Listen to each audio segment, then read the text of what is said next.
Hello बच्चों, कैसे हैं आप। उम्मीद करती हूँ आप बढ़िया और एकदम मज़े में होंगे। तो आइए बच्चों, अपने अध्याय में आज हम पढ़ने वाले हैं तितलियों का अनोखा संसार।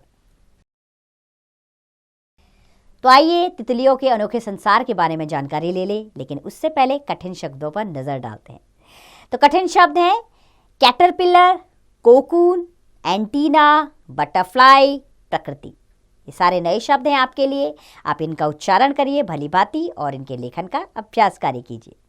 हम अपने अध्याय को शुरू करते हैं।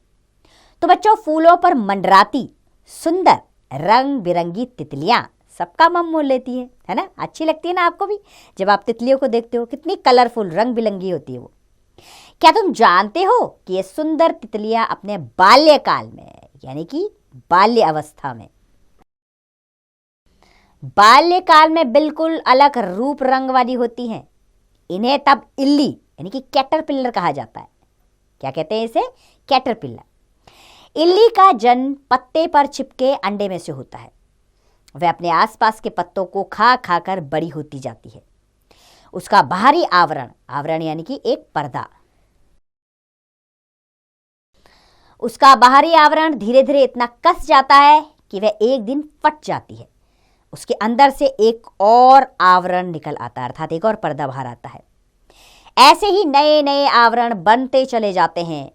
है ना आश्चर्य की बात? लग रहा है ना आपको इसमें आश्चर्य क्या है? किंतु अभी तो कहानी में और अधिक आश्चर्यजनक मोड़ आने बाकी हैं।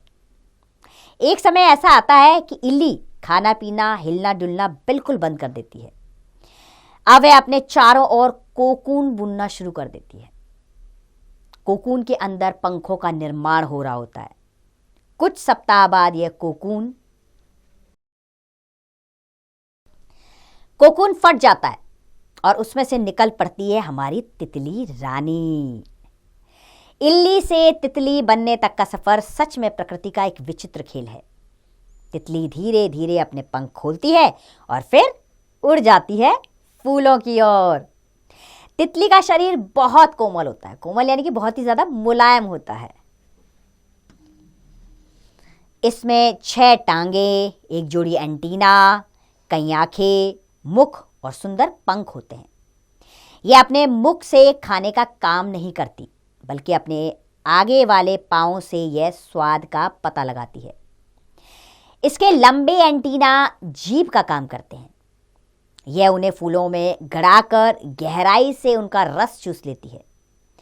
तितली को अंग्रेजी में बटरफ्लाई क्यों कहा जाता है, इसका भी एक दिलचस्प कारण है।